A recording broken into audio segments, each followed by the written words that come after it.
vamos a hacer la introducción, bueno, en general la introducción y abordaje de todo lo que es la enfermedad venosa crónica, algo que le digo que es muy frecuente. Nosotros operamos bastante, ¿no? Esta patología, y la incidencia pues es muy alta, ¿no? En cualquier población generalmente que tratemos es de alta incidencia, ¿no? Por eso es interesante y tienen que conocerla, ¿ya? Muy bien, entonces, ya sin más preámbulo, comenzaré de una vez con la exposición a merced del tiempo. Me avisan, por favor, si van a ver la presentación. Está muy lento el sistema, de verdad. ¿Están viendo lo que estoy compartiendo en pantalla? Sí, doctor. Yeah. Está cargando todavía. Ya. Ahora sí. Sí, ya. Ok.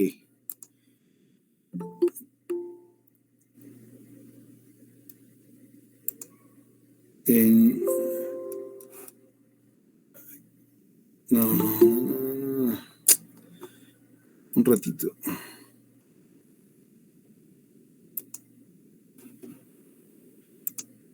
Muy lento está este sistema. Ese sistema, mi computador.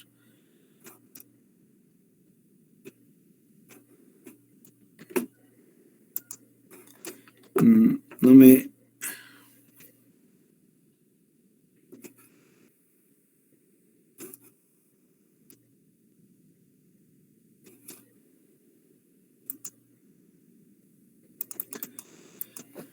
Ay, mis disculpas, de verdad está...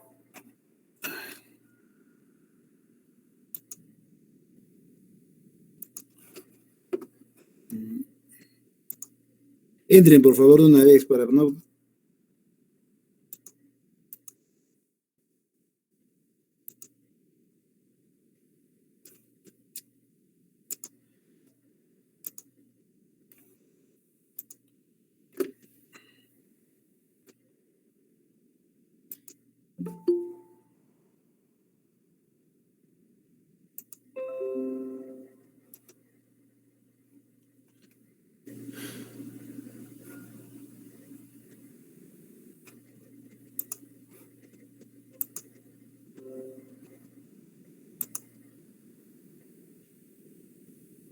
Ya. Ahora sí, ¿están viendo la presentación? Sí, doctor. Sí se ve, doctor. Sí, ¿no? Ya, muy bien. Ok, empezamos entonces. Ok, como les decía, bueno, vamos a abordar todo lo que es enfermedad venosa crónica, ¿ya? Bueno, vamos a ver todos los tópicos que vamos a tocar. Inicialmente una introducción de todo lo que es enfermedad venosa crónica, después vamos a ver un poco de fisiología, lo que es la circulación venolinfática para que puedan siempre entender, ¿no? Por qué se da esta enfermedad, algo de fisiopatología también, el diagnóstico, siempre lo que es aspectos clínicos, métodos de evaluación, sobre todo métodos de imágenes que nos van a ayudar a diagnosticar mejor esta enfermedad, y el tratamiento, ¿no? Lo que sería el tratamiento médico, generalmente dado por los flebotónicos, y luego el tratamiento quirúrgico y también endovascular, ¿ok? Muy bien, entonces, comenzamos. Tenemos que comenzar a decir que la enfermedad venosa crónica tiene un amplio espectro, ¿no? De sintomatología y de signología clínica. Generalmente comienza como lo más conocido por todos son las famosas venas varicosas, ¿no? Que eso, el diagnóstico generalmente es a la inspección, ¿no? Viendo un paciente con los tremendos cordones venosos, y puede ir también por lo que es las úlceras venosas o úlceras varicosas, ¿no? Que también van a tocar algunos de sus compañeros en otro tema un poco más ampliamente, ¿no? Y también podemos encontrar signos, como menciona acá, como edema, el famoso eczema venoso. El eczema venoso es parte de lo que se conoce la dermatitis varicosa, ¿no? Que se caracteriza generalmente por una descamación, una resequedad de la piel secundaria a una insuficiencia venosa, ¿no? Hay también signos de lo que conocemos como la hiperpigmentación, ¿no? De la piel del tobillo, ¿no? Y generalmente compone ya cambios tróficos en la piel secundarias, igualmente enfermedad venosa. Luego, cuando esto avanza más, ya podemos encontrar lo que es la atrofia blanca, cuando hay ya un tejido cicatrizal blanquecino, y la lipodermatoesclerosis, ¿no? Que generalmente se caracteriza por una induración causada en la piel y en el tejido celular subcutáneo, generalmente por un tejido fibrótico también secundario, ya como estadio ya final de lo que es la enfermedad venosa, ¿ok? Entonces acá, generalmente, bueno, hay muchos mecanismos involucrados en esto, ¿no? Y vamos a repasarlos igualmente. Y también la inflamación llega como en muchas patologías, llega a formar parte de lo que es como mecanismo fisiopatológico de esta enfermedad. Muy bien.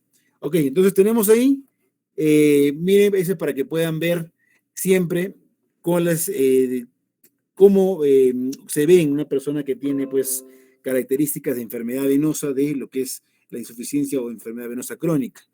Ay. Tenemos acá, miren, en la foto A, ¿no? Todo lo que es las telangiectasias o arañas vasculares, ¿no? Que en este caso sería una clasificación, en la clasificación clínica sería tipo 1, ¿no? Y las venas varicosas ya propiamente dichas, ¿no? Que son una clasificación, una C2, ¿no? Para que puedan ver cómo es el espectro clínico, cómo se ve un paciente que presenta esto, ¿no? Esto es algo muy frecuente, las telangiectasias o arañas vasculares. Les aseguro que hasta ustedes mismos o mismas puedan tener, ¿no? Un porcentaje de ustedes puedan tener arañas vasculares y a lo mejor han tenido la oportunidad de ver en sus familiares, en amistades, ¿no? Porque, igual vuelvo a repetir, eso es algo bastante prevalente en la población. Acá tenemos igualmente estadios más avanzados. Tenemos acá un estadio ya 4, un C4, como menciona acá, que es la hiperpigmentación, ¿no? O sea, la piel que comienza a ponerse más oscura, ¿no? De lo que normalmente es un color, pues, rosado, ¿no? Comienza a ponerse media marrón, ¿ok? Incluso también ya hay cambios en la consistencia de la piel, ya se hace más dura, se dura más, que también ya llegan a ser estadios más avanzados. En este caso es un estadio 4, C4. Y acá vemos una úlcera, ya una úlcera venosa activa, ¿no? Que llegaría a ser, en la clasificación sea clínica, llegaría a ser un C6, ¿no? Entonces, todo esto, como mencioné al inicio, son espectros, ¿no? De toda la enfermedad venosa, que va de los estadios más iniciales hasta los estadios más avanzados. ¿Ok? Entonces, la enfermedad venosa crónica generalmente tiene esta clasificación que es la CEAP, ¿no? Que significa C, clínica, E, etiología, A, de anatomía, y P, lo que es fisiopatología, no patología. Para poder, siempre tenemos que hablar todos el mismo idioma, ¿no? Entonces, siempre es importante tener una clasificación que nos pueda orientar y todos saber, ¿no? Hacia qué estamos hablando y qué estamos evidenciando. Entonces, generalmente, los signos clínicos en las piernas afectadas van a ir en la clasificación desde el C0 hasta el C6. Acá tenemos el cuadro donde menciona que el C0 generalmente no hay ningún signo, ni evidenciable, visible, ni palpable de enfermedad venosa. El C1, que ya son las telangiectasias o venas reticulares, ¿no? Generalmente es parte del C1.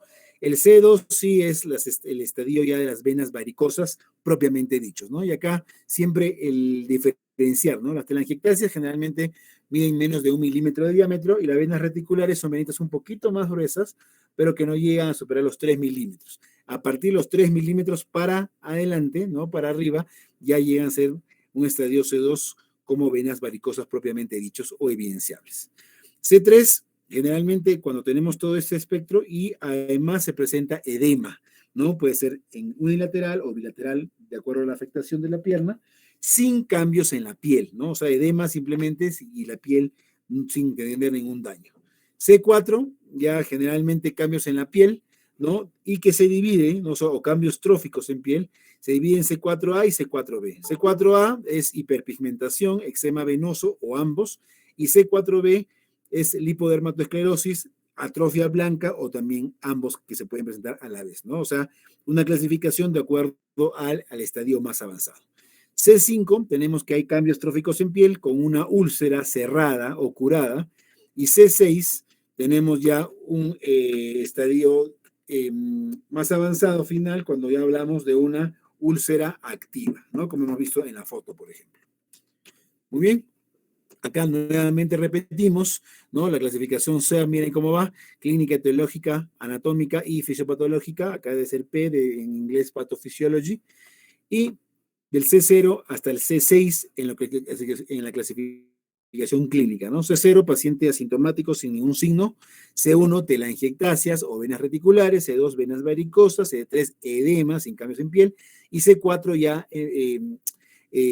cambios tróficos en piel. C4A, hiperpigmentación o eczema venoso, y C4B, lipodermatoesclerosis o atrofia blanca. C5, úlcera cerrada, cicatrizada, y C6, úlcera activa. En lo que sería la E, correspondiente a etiología puede ser congénita, ¿no? Cuando se pone uno S, EP, cuando es etiología primaria, y ES secundaria. Sobre todo, etiología secundaria que tenemos acá, lo que es la etiología postrombótica. Hay pacientes que a veces tienen sus venas relativamente normales, ¿no? Pero hacen una trombosis venosa profunda y a partir de ahí comienza una enfermedad venosa crónica, ¿no? Ahí sería en este caso una secundaria. Y primaria cuando no ha habido ningún evento que condicione la aparición de la insuficiencia o enfermedad venosa. Y congénita cuando teóricamente el paciente ha nacido con eso. Eso es raro, no es muy frecuente. La gran mayoría son adquiridos, sobre todo primarias, pero siempre hay que mencionarlo porque se puede presentar en algunos casos. Lo que sería la parte A o anatomía, AS, cuando queremos mencionar que la enfermedad venosa es de sistema superficial, AD, de DIP, ¿no? Cuando es en el sistema venoso profundo, AP, cuando compromete perforantes, y AN, cuando no tenemos una localización todavía identificable, probablemente antes de hacer un estudio de imágenes que nos determina cuál es la localización de la enfermedad venosa, ¿no? ¿Ok? Y la P, y cuando coexisten en todas, pues se ponen las 3 letras, ¿no? Y fisiopatología, ¿no? Que puede ser PR cuando hay reflujo o insuficiencia, PO, obstrucción, o sea, cuando hay cuadro de una trombosis, ¿no? Cuando hay las dos, reflujo y obstrucción, y cuando no se identifica todavía la causa probable, ¿no? O el estadio o el estado fisiopatológico, generalmente PN, desconocido. Muy bien. Acá igualmente, pero ya toda en una sola imagen, miren C1, las telangiectasias o dañas vasculares, igualmente acá. C2, los cordones venosos ya varicosos palpables. C3, miren el edema, ¿no? Comparen esta pierna con esta, ¿no? Entonces, esta de acá es una pierna que ya presenta edema sin cambios en piel. C4, cuando ya hay cambios tróficos en piel, acá por ejemplo vemos hiperpigmentación en toda esta zona de la pierna, acá un poco de atrofia blanca, ¿no? Y C5, ya hemos visto úlceras cerradas, C6, úlceras activas, ¿no? O abiertas. Básicamente, eso es lo que sería en cuanto a signología clínica, ¿no? Y clasificación de lo que es la enfermedad venosa. También estos pacientes presentan importantes síntomas, ¿no? Sobre todo los más frecuentes son los que vemos acá, el dolor, ¿no? Obviamente en el miembro inferior, la sensación de pesadez, sensación de hinchazón, irritación de la piel traducido en escozor o ardor, ¿no? Que son síntomas irritativos de la piel, ¿ok? Y generalmente también podemos clasificar en sintomáticos o asintomáticos, ¿no? Cuando es asintomático tenemos que ponerle una letra S y asintomático una letra A. Muy bien. ¿Ok? Entonces, teniendo en cuenta esto, vamos a ver que la enfermedad venosa crónica básicamente comprende todo el espectro de signos y síntomas asociados, desde la clasificación C0 a la C6. Y ya restringimos el término de insuficiencia venosa crónica, generalmente cuando la enfermedad es más severa, a partir de C4 hasta C6. ¿Ok? Entonces, las venas varicosas generalmente no son indicativos de una insuficiencia venosa crónica, sino de enfermedad venosa crónica, como mencionamos acá. Muy bien, esto es básicamente, les doy esto para que siempre, acuérdense, es muy importante conocer esta clasificación, siempre la vamos a tener que usar, ¿no? Ya saben, C0, no signos visibles, C1 telangiectasias, C2 ya varices, ¿no? Y puede haber edema, pero vespertino nada más, y C3 un edema ya marcado permanente. C4 lesiones tróficas, C5 con úlcera cicatrizada, C6 úlcera activa, ¿ya? Enfermedad venosa crónica, todo esto, y insuficiencia venosa crónica desde C4 hasta C6. Acá más o menos para ver se podría decir la frecuencia, ¿no? Generalmente los estadios iniciales es más frecuente y los estadios finales pues en menos frecuencia en las personas. La idea y el trabajo de nosotros como médicos, como cirujanos vasculares en este caso, es evitar la progresión. Porque esta es una enfermedad progresiva, evolutiva. Si uno no hace nada, si simplemente observa al paciente o el paciente mismo no hace nada y deja que la enfermedad avance y siga su historia natural, pues obviamente va a ir avanzando de estadio en estadio, ¿no? Y hasta llegar pues al estadio más avanzado con una afectación de calidad de vida muy importante, ¿no? Entonces el trabajo es, cuando ya tenemos un paciente en los estadios iniciales, pues evitar que progrese a estadios más avanzados, ¿no? O más severos. Muy bien, acá más o menos para tener una distribución por edad, ¿no? Generalmente los estadios iniciales, ¿no? Que son el mayor porcentaje, ¿no? Generalmente estadio C1, por eso vemos acá en color morado, ¿no? Generalmente se presenta bastante frecuentemente en edades más jóvenes, ¿no? Y más bien los estadios más avanzados ya van apareciendo en edades más avanzadas, ¿no? A partir, miren acá, de 40, 50 años hacia adelante, ¿no? Ya encontramos más pacientes que tienen esto. O sea, esto corrobora lo que he mencionado, que esto pues es una enfermedad progresiva, ¿no? Conforme uno va avanzando en edad, va presentándose obviamente en edades más avanzadas, ¿no?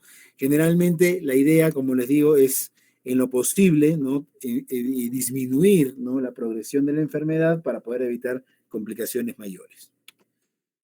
Ok, muy bien, entonces teniendo en cuenta ya esto, enfocándonos en lo que es la clasificación, la evidencia clínica, signos y síntomas de esto, hablaremos un poco de, recordar un poco de lo que es fisiología, ¿no? Tanto de circulación, sobre todo venosa, que es la que se involucra en este tipo de enfermedad.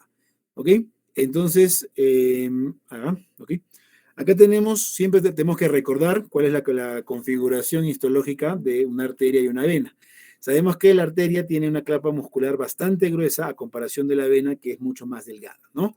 Entonces, pero la vena es generalmente las venas tienen mayor diámetro que las arterias, ¿no? Pero la pared venosa, como mencionamos acá, es más delgada y elástica que la pared arterial. Justamente, ¿no? La función, eso viene en la función de la que sería la vena, ¿no? La vena generalmente son vasos de capacitancia, ¿no? De que albergan bastante volumen, ¿no? Pero no son, su configuración histológica permite, o no permite, mejor dicho, que resista mucha presión, ¿no? Entonces, por eso cuando comienza a haber hipertensión en la vena, comienza a haber cierto daño y obviamente aparición pues ya de ciertas signos o síntomas que ya hemos visto, ¿no? Acá ya saben, ¿no? Las tres capas de los vasos, que ustedes ya también lo conocen, la íntima o endotelio, la media muscular y la adventicia, ¿no? Que es la externa. Acá vemos en una gráfica y comparamos una arteria a una vena, teniendo en cuenta esto, que la pared venosa es más delgada, pero es más elástica que en comparación con la pared arterial. Muy bien, acá tenemos una micrografía electrónica, donde vemos igualmente, miren, una arteria, ¿no? Y miren su capa muscular, en cambio miren a la vena mucho más de mayor diámetro, ¿no? Pero la capa muscular muy delgada, ¿no? Generalmente son tubos altamente distensibles, ¿no? 100 a 200 veces más que las arterias se pueden distender porque albergan mucho flujo sanguíneo. Si hacemos un recordaris de fisiología, ¿no? Tenemos que el 75% aproximadamente del volumen sanguíneo total del cuerpo está en las venas y solamente el restante, 25-30%, está en las arterias, ¿no? Entonces, nos habla de que los vasos pues, venosos son vasos de capacitancia, ¿no? Entonces, y su función, como ya sabemos, es el retorno sanguíneo, ¿no? De todos los tejidos hacia el corazón, ¿no? Eso ya pues lo conocemos. Acá para poder ver un poco de anatomía, ¿no? Y también complementando con lo que sus compañeros se pusieron de anatomía vascular, vemos generalmente hay un sistema venoso profundo y un sistema venoso superficial. El sistema venoso profundo, el superficial, dado por la safena, ¿no? Sobre todo la safena interna o safena mayor o gran safena, y la safena corta o externa, safena menor, que es la que va por la parte posterior de la pierna, ¿no? Acá hay una vena que comunica la safena externa con la interna, que es la safena anterior del muslo o vena safena Giacomini, ¿ok? Y acá vemos el sistema venoso profundo, ¿no? Dada por bueno, acá faltan las venas tibiales, ¿no? La vena poplitea, vena femoral profunda superficial y la femoral común. Importante que la safena externa, ¿no? Desemboca, ¿no? Tiene un callado safeno popliteo que desemboca justamente en la vena poplitea, ¿no? Y la safena externa tiene un callado, igual safeno femoral, ¿no? Que desemboca pues en la vena femoral, ¿no? Siempre hay una circulación que va en ese sentido, del sistema superficial hacia el profundo, ¿ok? Acá para que puedan recordar también algo que ya lo hemos visto, ¿no? Que es cómo va la circulación y cómo es la comunicación entre las redes venosas, tanto superficial como profunda. Generalmente en el sistema venoso profundo es más interno, los vasos son de mayor diámetro, el sistema venoso superficial es más superficial, generalmente, como su nombre lo menciona, y la circulación siempre, por ejemplo, acá, esta circulación es en un miembro inferior, ¿no? Es una sección de la pierna donde la circulación tiene que ir contra la fuerza de gravedad, ¿no? Acá miren cómo es la circulación, ¿no? En sentido ascendente, ¿no? Y vamos a ver acá cuál es lo que condiciona que se produzca esto, ¿no? Fisiológicamente, y la circulación siempre debe ir del sistema venoso superficial al profundo. Acá tenemos unas venas que se presentan muy frecuentemente, que también ya las hemos visto en la clase de anatomía vascular, que son las venas, acá el sistema venoso profundo, el sistema venoso superficial.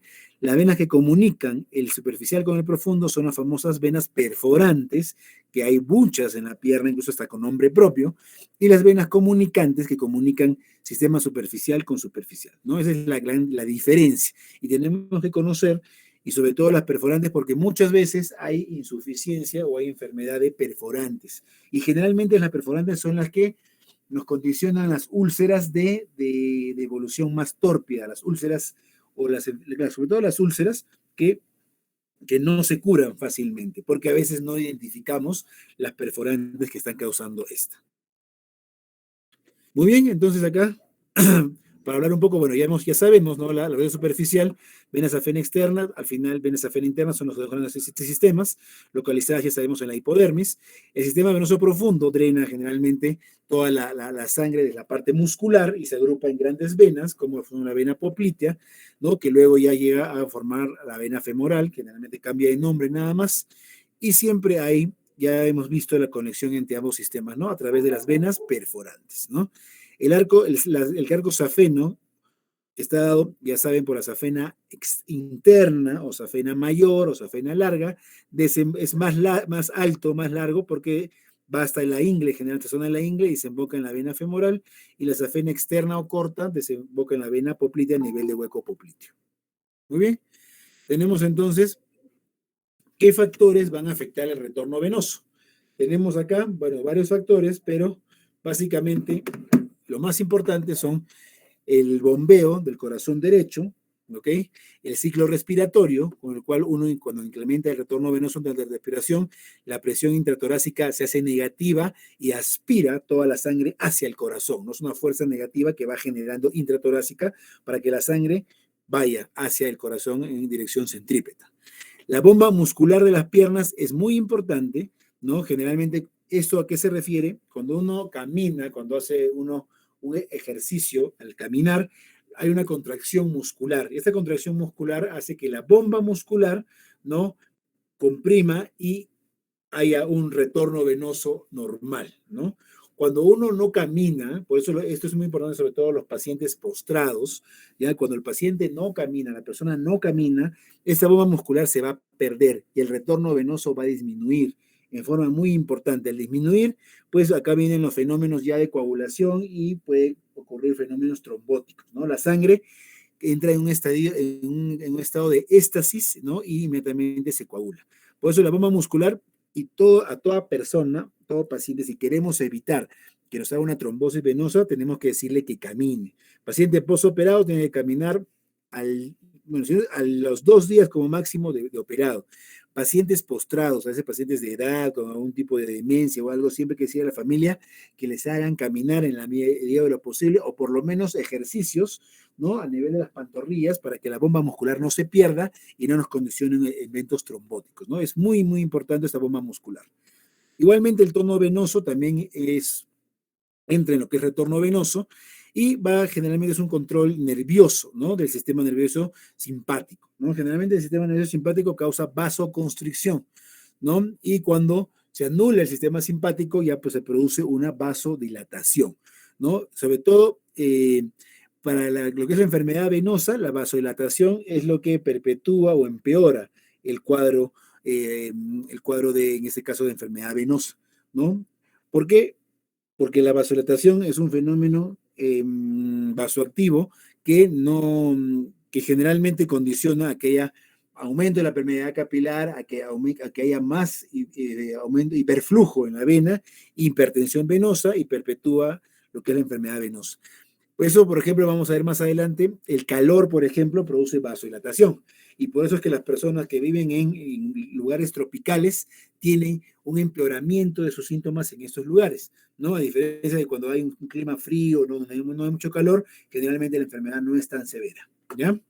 Y acá viene lo más importante, se podría decir, lo que tenemos que conocer, que es el famoso sistema antirreflujo, dado por las válvulas que se presentan en las venas. Y aquí vamos a ver, miren, por ejemplo, miren acá, este esquema, vean, miren, una vena superficial, una vena profunda, que es acá, la circulación como es a través de las perforantes, acá está muy bien indicada, del sistema superficial al profundo, siempre en este sentido. Cuando se produce al revés, ahí es la insuficiencia de perforantes. Miren la bomba muscular, ¿no? Cómo comienzan a contraerse los músculos y van a hacer de que la sangre comience a circular hacia arriba. Y acá están las válvulas, ¿no? Miren, las venas superficiales tienen válvulas, las profundas también. Las válvulas hacen que la sangre fluya y luego las válvulas se cierran, son como compuertas y evita que la sangre regrese, ¿no? Igualmente, hay válvulas también en las perforantes que permiten que circule de la superficial al profundo sin regresar, ¿no? ¿Eso qué cosa ocurre? Cuando obviamente todo está sano, todo está normal. Pero cuando se altera esto, las válvulas, ahí ya comienza a aparecer la enfermedad venosa, las varices y todo el espectro que hemos visto, ¿no? Entonces, acá está la bomba de la pantorrilla, vemos, impulsa la sangre, las venas profundas, acá es venas, perdón, hacia el corazón. Si se relaja, hay un vaciamiento de la vena superficial hacia la vena profunda, ¿no? Acá, cuando se contrae, esto sube, cuando se relaja, esta circulación acá pasa al sistema profundo, ¿ok? Y las válvulas constituyen un sistema antirreflujo. Acá podemos ver, perdón, se me perdió el cursor, ¿no? Las válvulas, ahí está, ¿no? Constituyen el sistema antirreflujo de la sangre y es característica en las venas de las piernas, ¿no? Porque justamente tienen que vencer la gravedad, ¿no? Así es de sabio el organismo. ¿Qué son las válvulas? Son unos pliegues tanto de la capa media como la capa íntima o endotelio dentro de las venas que generalmente tienen forma de nido, ¿no? Y miren cómo está acá, ¿no? Conformada por dos valvas, miren acá, este es un esquema mucho más real, ¿no? Sube acá la sangre y al regresar se cierra esta válvula y ya no regresa. Sigue contrayendo, por ejemplo, el músculo y sigue regresando, sigue circulando la sangre y cerrándose y evitando que regrese, ¿no? Este más o menos la posición interna de las válvulas y miren cómo es, ¿no? Fluye la sangre, va hacia arriba, se cierra y impide que regrese y sigue circulando y circulando. Generalmente en venas aproximadamente de 2 milímetros de diámetro hacia arriba es que se presentan las válvulas, por eso se presentan las venas grandes, ¿no? Las venas afenas, tanto externa como interna, y en todo el sistema venoso profundo. Muy bien, entonces acá igualmente, también para reforzar, miren, una vena superficial, vena profunda, la circulación va en este sentido, y las válvulas son de vital importancia para evitar el reflujo.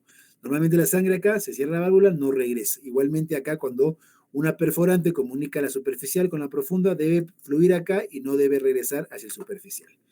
Esto es lo normal, ¿no? Miren acá, vena superficial, vena profunda y cómo debe ser. Es lo que normalmente debería y todos nacemos con esto. Y justamente cuando se rompe este equilibrio es que ya comienza a ver la parte patológica, ¿no? Para poder entender. Otro aspecto importante que siempre tenemos que tener en cuenta es la red capilar, ¿no? La red capilar generalmente ya sabemos que es un sitio de intercambio entre la sangre y los tejidos, ¿no? Generalmente ya es algo ya más microscópico, ¿no? Cuando ya las arterias y las venas se van dividiendo, llegan a un punto en que se van a unir y van a haber una conexión, ¿no? Cuando la sangre va, ¿qué cosa? Cuando la sangre llega a los capilares arteriales más distales, generalmente va a suministrar a los tejidos todos los fluidos, nutrientes y oxígeno. Y también cuando ya viene la circulación inversa, ¿no? Cuando ya comienzan a ver los capilares venosos, luego las vénulas, generalmente de los tejidos pasa la sangre, todo lo que es fluidos, obviamente, y material de desecho. Y ya anhidrido carbónico, ¿no? De todo el metabolismo tisular, ¿no? Ya no nutrientes ni oxígeno, como se ocurre en los capilares arteriales, sino lo contrario, todo lo que el desecho del metabolismo tisular, ¿no? Entonces eso ya lo conocen ustedes, ¿no? Y es importante conocer porque ahorita vamos a ver un aspecto importante. Igualmente, la fluidez de la sangre generalmente se va a basar en la viscosidad, ¿no? A sangre mayor, más densa, más viscosa, generalmente va a haber mayor, se podría decir, posibilidad de que pues, no haya una sangre tan fluida y puede haber incluso hasta fenómenos de coagulación o trombóticos, ¿no? Generalmente eso porque está determinado por la habilidad de los glóbulos rojos de agregarse, la famosa agregación plaquetaria, el hematocrito, ¿no? Acá, por ejemplo, muchas personas tienen poliglobulia y la poliglobulia se podría decir que la sangre es mucho más densa y eso hace que la sangre tenga mucho más posibilidad de trombosarse, ¿no? Coagularse. y también la viscosidad del plasma dada por el nivel de fibrinógeno, ¿no? Todos esos factores intervienen en lo que es la fluidez sanguínea. Acá tenemos el sistema linfático, perdón, tenemos igual, así como las venas, tenemos múltiples sistemas linfáticos que al final se agrupan igual entre ciertos grupos, se podría decir, conductos. Acá tenemos la cisterna de Beckett a nivel abdominal, dados por los vasos linfáticos, generalmente del miembro y los miembros inferiores, y también algunas partes del abdomen, y luego esto ya llega a formar, ¿no?, todo lo que es el conducto torácico. El conducto torácico desemboca en la vena yugular interna izquierda, ¿no? Perdón, en la vena subclavia izquierda. Entonces, esto también, sistema linfático, es importante porque generalmente se encarga de recoger toda la extravasación del plasma con sustancias de desecho, ¿no? Es como un mecanismo complementario de retorno, ¿no? En este caso de fluidos, ¿no? Y igual lo va a desembocar siempre en el sistema venoso y luego van a ir obviamente al corazón, ¿okay? Entonces, igualmente el sistema linfático va de los tejidos hacia la sangre venosa, dado por unos capilares especiales linfáticos. Luego forman pequeños vasos colectores, ¿no?, que igualmente tienen válvulas antirreflujo, y van a unos vasos colectores más grandes que van hacia los nódulos linfáticos. Y luego ya vasos grandes, ¿no?, dado por sobre todo el conducto torácico, ¿no?, que generalmente ya desemboca en una vena, ¿no? Entonces, ¿cuál es el rol o la función del sistema linfático? Generalmente, ¿no?, coleccionar y transportar fluido y productos de desecho desde el intersticio de los tejidos hasta la sangre venosa.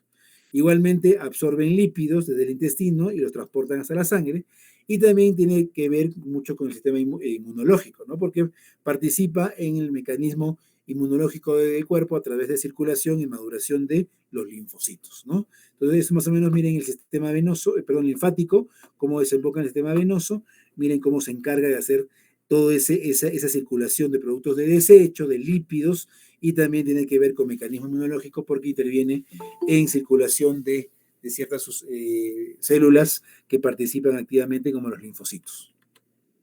Muy bien, acá entonces vemos sistema venoso, ya lo conocemos, dos redes paralelas de venas, profundo superficial, conectado por perforantes, y finalmente en arcos de la safena, que ya hemos visto. Tienen válvulas que constituyen el sistema antirreflujo. El sistema linfático generalmente también se encarga de recoger todo lo que es el sistema de desecho y fluidos, ¿no? Vemos que también hay una circulación linfática activa, ¿no?, que generalmente impulsa la linfa desde los tejidos hasta el conducto torácico y luego circulación venosa. Y el sistema capilar es un lugar de intercambio entre lo que es la sangre y el intersticio. Entonces, cuando hay un equilibrio adecuado entre todo esto, entre el balance y el ingreso de flujo, de ingreso y egreso a lo largo de los capilares, gracias al eficiente retorno sanguíneo y al eficiente drenaje linfático, generalmente va a haber pues un equilibrio y el miembro va a estar normal, tranquilo, como lo conocemos, ¿no? O sea, previene que haya un edema, que haya una extravasación de fluido hacia el intersticio.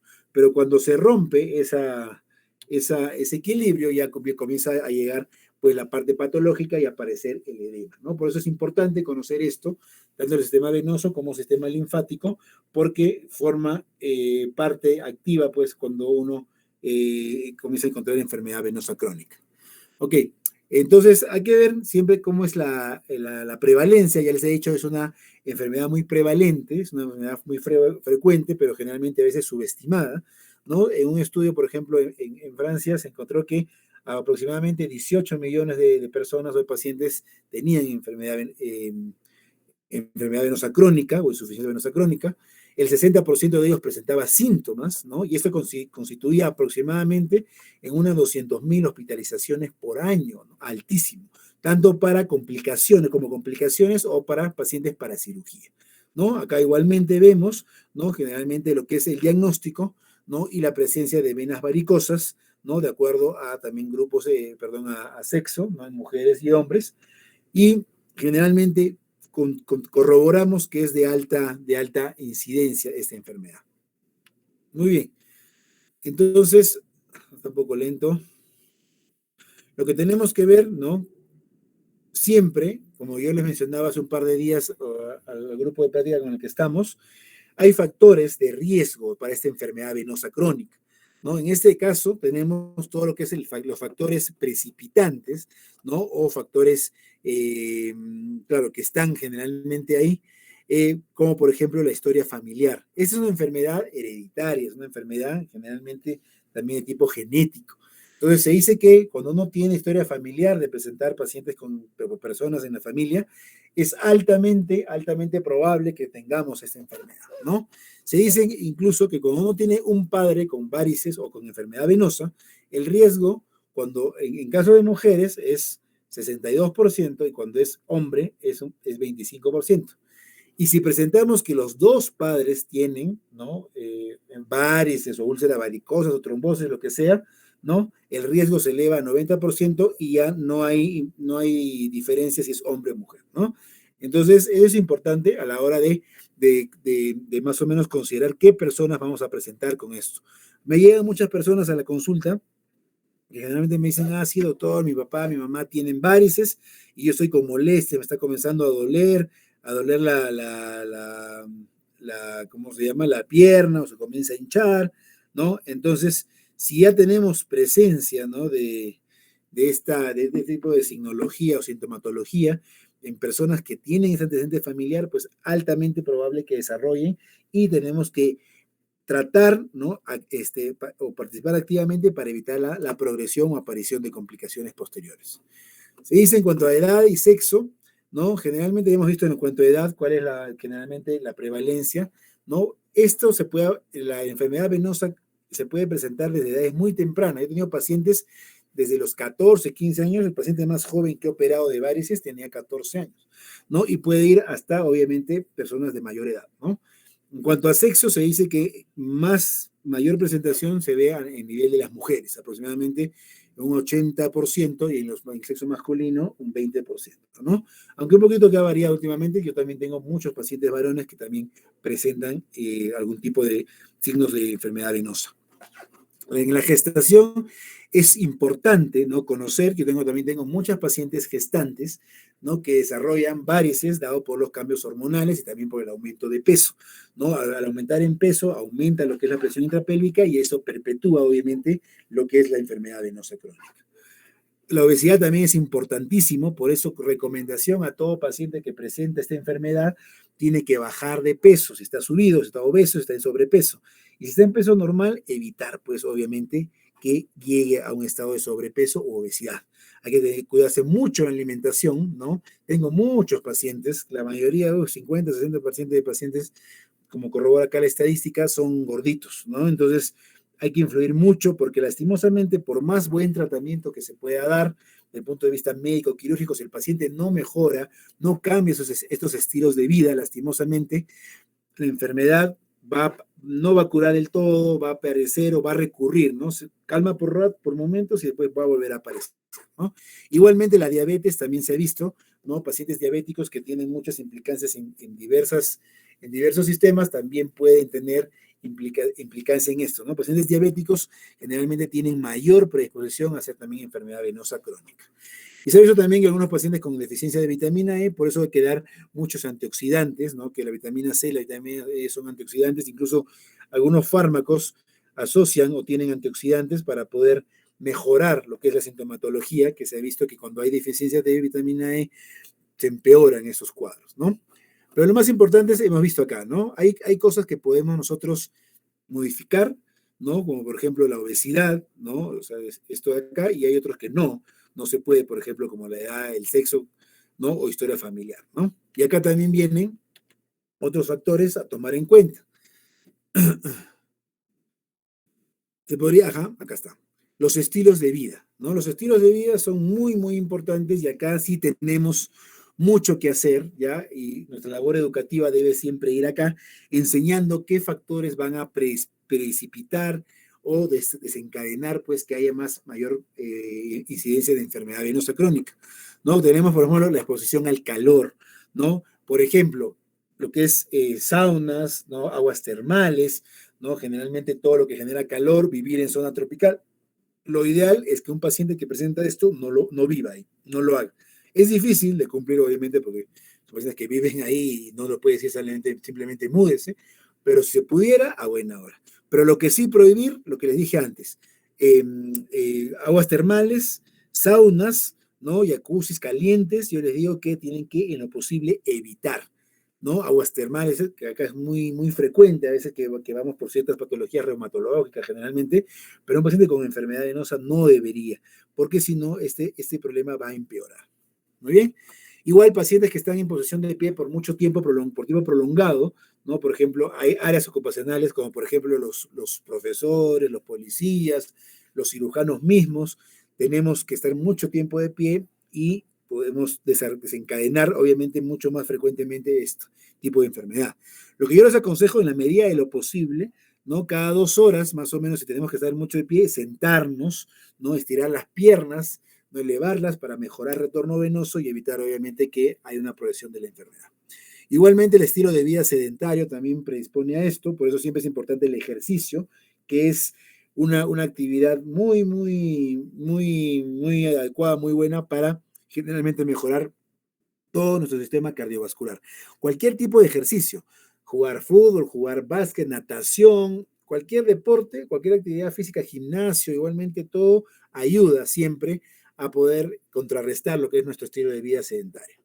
Ropas ajustadas, sobre todo en las mujeres, ¿no? En damas que generalmente usan pues a veces pantalones muy apretados, ¿no? O medias igualmente muy apretadas, también puede perjudicar o favorecer influir negativamente en lo que es el desarrollo de la enfermedad venosa, ¿no? Y puede precipitar. Por eso yo les digo a las mujeres, a las damas que generalmente me visitan, ¿no? Sobre todo damas jóvenes, ¿no? Que en lo posible no evitar en exceso, ¿no? O sea, bueno, si tienen a veces para salir a un compromiso o algo, tienen que usar la ropa botada, pero en su casa preferentemente ropa suelta, ¿no? Buzo, algo que no ajuste, ¿no? ¿Por qué? Porque obviamente eso va a hacer que esta enfermedad avance más rápido y obviamente con más severidad, ¿ya?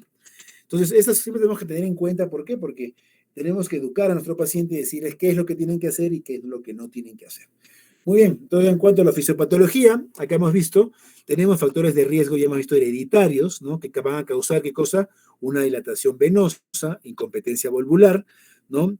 Ahí viene el famoso, ya acá las válvulas no funcionan y la sangre va a comenzar a regresar. Al comenzar a regresar va a haber un reflujo o insuficiencia sanguínea. Hay hiperflujo, ¿no? De la vena y posteriormente va a haber hipertensión venosa. ¿Por qué hipertensión venosa? Porque ya les dije que las venas no están diseñadas para soportar presión. Al haber más flujo, aumenta la presión dentro de la vena y hay un cuadro de hipertensión venosa.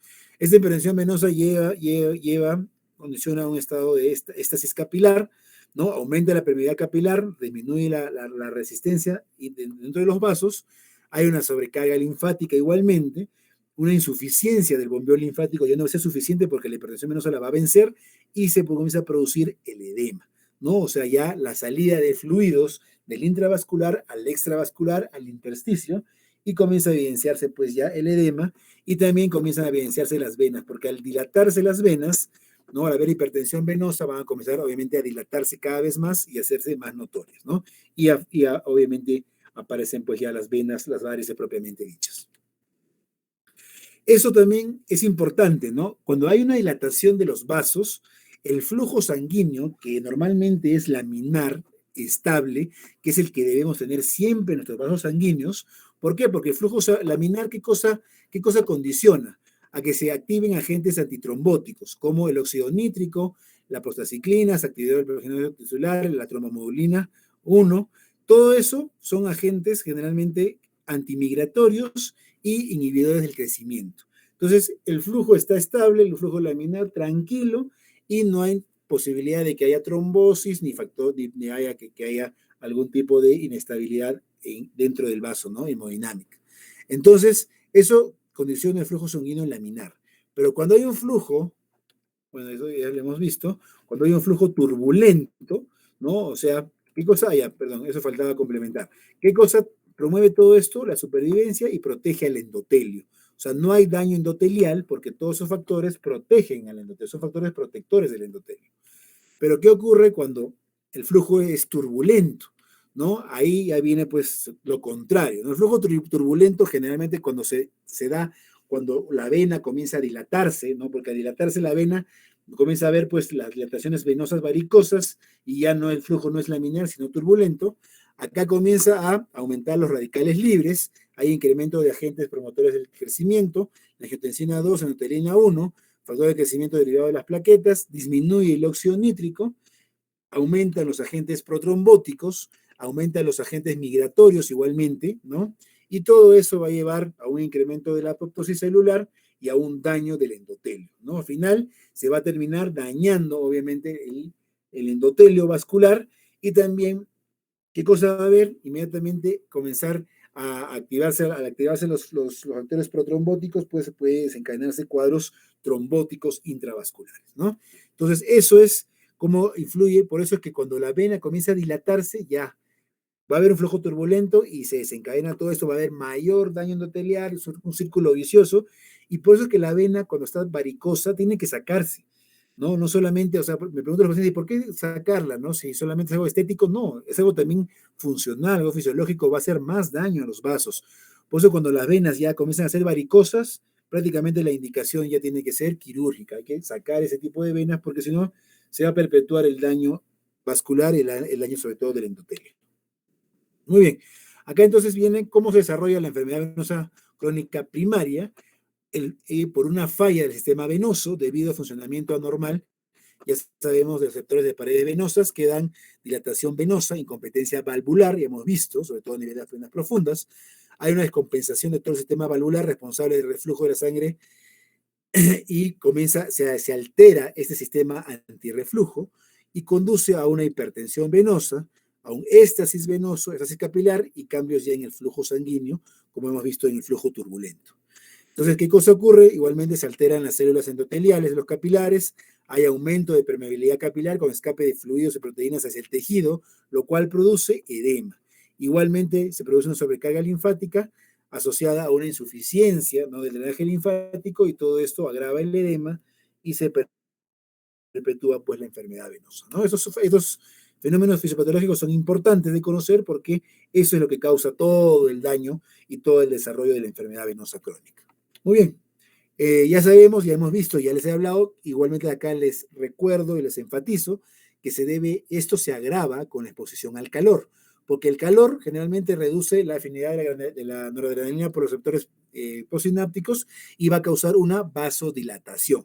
Al causar la vasodilatación en enfermedad venosa, vemos que todos los síntomas van a agravarse o van a aparecer con más frecuencia, ¿no? Entonces, por eso la exposición al calor no es dañina, completamente dañina a pacientes que tienen varices. Muchos me preguntan, ¿puedo ir al sauna? No. ¿Puedo ir a baños termales? No, ¿no? Porque si no va a empeorar. Y efectivamente se empeora.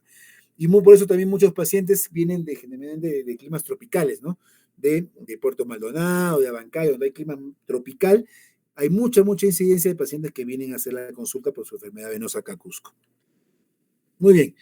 Ok, entonces vemos acá la enfermedad, ya les expliqué, la venosa crónica secundaria, ¿no? Generalmente en pacientes que han tenido un cuadro de trombosis, ¿no?, venosa profunda, que generalmente también va a condicionar éxtasis venoso, hiperviscosidad y alteración de la pared venosa.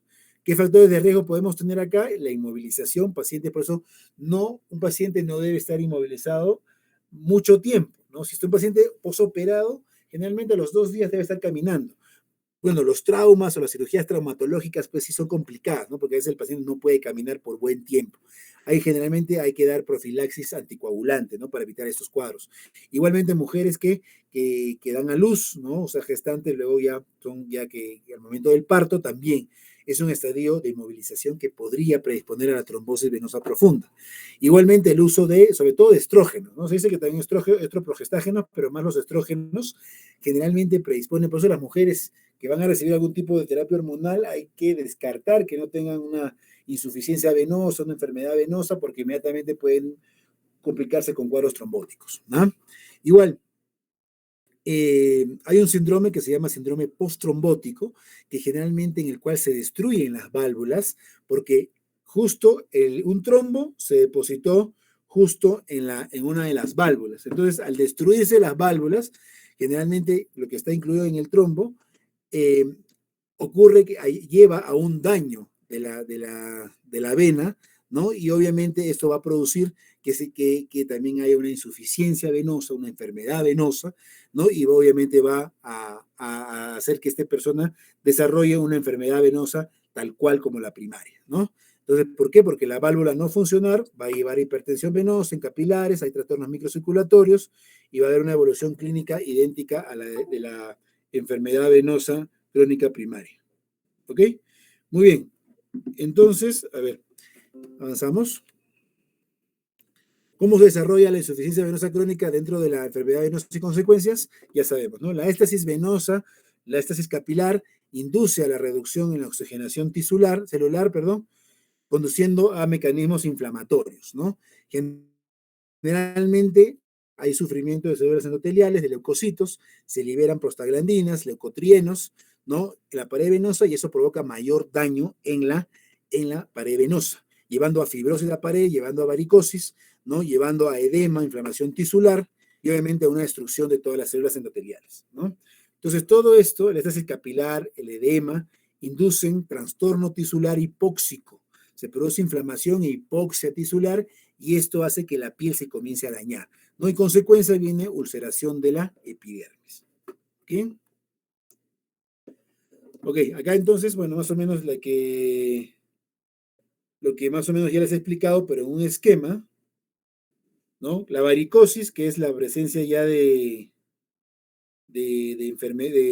varices dilatadas, ¿ok? Acá vemos acá cómo es el esquema. ¿A qué cosa lleva? ¿No? A un aumento del flujo venoso, a éstasis venosa, éstasis capilar. Esto, por ejemplo, lleva también igualmente a hipoxia con trastorno celular, hay daño endotelial, se liberan factores inflamatorios y eso daña el epidermis provocando o predisponiendo a la aparición de úlceras, ¿no? Y todo esto acá, esto ocurre en la pared venosa dilatada, ¿no? Que se observa pues en las venas varicosas propiamente dichas, ¿no? Todo este fenómeno que al final termina desencadenando un daño a nivel de la piel y llevando a aparición de úlceras. Ok, yo también los otros unidades lo van a tocar cuando hagan su tema respectivo. Acá, bueno, seguimos básicamente mencionando los mismos fenómenos, ¿no? Como la enfermedad insuficiencia venosa crónica afecta todo esto por la hipertensión venosa que se produce, ya les dije, dentro de las venas, porque comienza a haber hiperflujo, lleva a mayor dilatación venosa, éstasis en venas capilares, aumenta la permeabilidad capilar, obviamente, y todo esto también conduce a trastornos reológicos. ¿Qué cosa es reológicos? Es que comienzan a haber agregación, ¿no? De eritrocitos, de plaquetas, ¿no? Y la sangre se hace más viscosa, ¿no? Se contrae el volumen plasmático porque escapa el fibrinógeno, aumenta también localmente el hematocrito, y todo esto desencadena también un fenómeno de protrombótico, ¿no? Son factores de riesgo para trombosis, ¿no? O sea, vean todas las consecuencias nefastas que comienzan a desarrollarse a través de una insuficiencia venosa, ¿no? Entonces, todo esto comienza a repercutir y aparecen pues todos los síntomas y signos de la enfermedad venosa crónica, ¿no? Igualmente, miren, herencia siempre factor de riesgo, ¿ok? Hay dilatación venosa por la incompetencia valvular, hay reflujo sanguíneo con éstasis venosa, hipertensión venosa, esto que lleva a éstasis capilar, aumenta la permeabilidad capilar, escapan los fluidos y proteínas al intersticio, hay edema. Hay éstasis y sobrecarga linfáticos, también hay edema. La persona que refiere piernas pesadas, ¿no? Hay mecanismos también inflamatorios, provocan dolor, ¿no? Inflamación tisular, hay un compromiso también de la pared venosa, hay hipoxia con compromiso celular, aumentan radicales libres, la sangre se hace más viscosa, hay agregación de glóbulos rojos, agregación plaquetaria, disminuye la fibrinolisis y lleva a cuadros trombóticos. El dolor, las piernas pesadas, son signos o síntomas, mejor dicho, que comienzan a aumentar en frecuencia y comienzan a aparecer las complicaciones, ¿no? La varicosis, que son las venas dilatadas que conocemos, las úlceras y los fenómenos trombóticos. Muy bien, entonces todo esto ya sabemos, ¿no? Es básicamente, estamos repitiendo para que ustedes siempre afiancen estos conocimientos. Se establece un círculo vicioso, ¿no? Hay más hipertensión venosa, hay más éstasis venosa, metástasis capilar, hay fenómenos trombóticos, se produce un coágulo, daña el vaso y se sigue perpetuando todo el daño que se produce por enfermedad venosa crónica, ¿no? Entonces, acá vemos hiperpermeabilidad capilar que conduce a edema, hipoxia, inflamación tisular, hiperviscosidad y agregación de glóbulos rojos. Todo esto hace que los sistemas de drenaje, tanto linfático como venoso, fallen y se produce el edema. Muy bien, entonces, teniendo en cuenta ya los mecanismos fisiopatológicos, vamos a ver qué cuadro clínico se nos presenta en pacientes con enfermedad venosa crónica. Generalmente, ¿no? Pacientes que tienen síntomas van a presentar los factores, mejor dicho, los síntomas más frecuentes que tenemos son el dolor y la sensación de piernas pesadas, la pesadez. El paciente te dice, tengo como que si hubiera 2 ladrillos en las piernas, ¿no? Es generalmente lo más frecuente, la consulta más frecuente en nuestra práctica. Otras quejas pueden ser las piernas cansadas, calambres nocturnos, piernas intranquilas, sensación de piernas hinchadas, y las molestias generalmente van a empeorar en el transcurso del día, ¿no? Las molestias comienzan, generalmente en la mañana el paciente está tranquilo y conforme avanza el día, en la tarde, pues ahí viene más edema, más dolor, porque obviamente el paciente está parado, y como está parado y tiene enfermedad venosa, tiene insuficiencia venosa, hace que comience a empeorar conforme transcurre el día. Y también mejora cuando el paciente se echa, ¿no? Porque al echarse, obviamente, el retorno venoso por gravedad va a mejorar y obviamente el paciente va a estar más tranquilo. Generalmente los síntomas son bilaterales y simétricos, se agravan por la posición de pie, ya les dije, y contusiones, a veces accidentes laborales. El sobrepeso también influye negativamente y empeora esto, y la exposición al calor que ya mencionamos, ¿no? Baños de sol, sauna, calefacción, bueno, remoción de vellos con cera caliente, baños termales, todas esas cosas empeoran los síntomas que el paciente pueda presentar en enfermedad venosa crónica. Siempre es importante una adecuada anamnesis, ¿no? Para poder identificar esos síntomas, aunque la mayoría de pacientes te refieren y vienen por ese motivo, ¿no? En lo que son los signos objetivos clínicos, tenemos el edema, que es uno de los más frecuentes que también vemos, las varices propiamente dichas, venas dilatadas, las telangiectasias o varicosidades y los cambios en la piel, ¿no? La piel se adelgaza, se hiperpigmenta y posteriormente se ulcera. Acá tenemos, miren el edema, miren una persona, un paciente que tiene este edema, ¿no? Más o menos un edema yuxtamaleolar, ¿no? Que más o menos está el maleolo. Es muy frecuente, sobre todo en damas, ¿no? Se ve bastante este tipo de edema, que ya nos muestra que hay una enfermedad venosa crónica subyacente.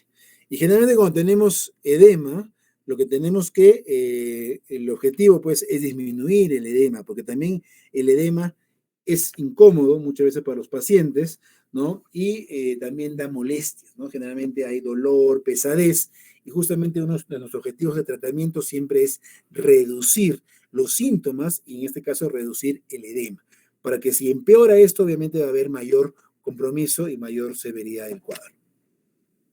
Acá tenemos las varicosidades o telangiectasias, ¿no? Acá arañas vasculares. Acá vemos, miren cómo se presentan, están a nivel ya entre tobillo y pie, ¿no? Son vénulas generalmente intradérmicas, muy notorias, dilatadas, generalmente desde color rojo, azulado, ¿no? Que se presentan en la cara anteroexterna de los muslos, en la cara interna de los muslos y rodillas, en el hueco popliteo y en piernas y tobillos, ¿no? Generalmente son como arañitas, ¿no? En forma de estrella, ven acá, una cabecita y unas líneas que se derivan a partir de ella. Pueden aparecer incluso desde la adolescencia, como les digo, muchos de nosotros tendremos este tipo de telangiectasias o arañas vasculares. En la gestación aumenta generalmente, ¿no? Y cuando queremos tratar estas vénulas, o mejor dicho, telangiectasias o arañas vasculares, se pueden desaparecer generalmente con una terapia que se llama escleroterapia, ¿no? Se inyecta una sustancia esclerosante en ellas y generalmente desaparece, ¿no? Y también hay tratamiento médico que generalmente puede hacerlas no desaparecer, pero evita que vuelvan a aparecer. Por eso el tratamiento es un tratamiento integral que vamos a ver más adelante. Muy bien, acá por ejemplo las varices, miren cómo se ven, la vena propiamente dicho ya es una dilatación de una vena superficial con pared normal, fibrótica, no se puede localizar en las venas, en la safena interna, externa, en la área pélvica. Acá es muy importante, como vamos a ver ahora más adelante, tener un adecuado estudio, ¿no? de todo este sistema venoso, ¿no? Para evaluar, pues, con qué se hace el estudio, mejor dicho, con un ecodoppler, ¿no? Una ultrasonografía o ecografía. Y se hace un mapeo siempre anatómico y funcional del sistema venoso para evaluar reflujo, ver cómo están los arcos venosos, las afenas, y sobre todo para ver qué tratamiento vamos a ofrecer de acuerdo a los territorios venosos comprometidos. Bien, complicaciones de estas varices, puede haber hemorragias secundarias generalmente a traumatismos, incluso el paciente a veces va a emergencia, ¿no? Porque comienza a sangrar y a veces no para, pero con compresión generalmente para, muy pocas veces se tiene que hacer una sutura, ¿no? Pero es una complicación pues fastidiosa y preocupante para el paciente de la hemorragia. Tenemos también que se puede presentar tromboflebitis, ¿no? Cuando ya se alojan coágulos en estas venas superficiales, vienen los cuadros de tromboflebitis y son cuadros muy fastidiosos, porque cursan con cordones dolorosos, calientes, inflamados, ¿no? Y generalmente, pues, son muy dolorosos, ¿no? Por eso, y generalmente muchos pacientes vienen con esta complicación de tromboflebitis.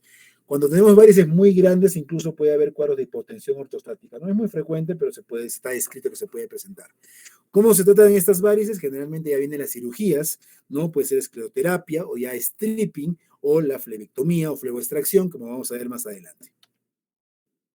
Cuando ya hay cambios en la piel, ¿no? Ya vemos como los efectos clínicos en estadios más avanzados, ¿no? Cuando ya, por ejemplo, dermatitis varicosa, que es la dermatitis purpúrica pigmentada, porque hay una hiperpigmentación debido a los depósitos de hierro secundarios a una extravasación de la sangre al intersticio, ¿no? Generalmente son colores marrones, ¿no? Marrones, incluso marrones más oscuros. Yo tengo muchos pacientes con marrones oscuros.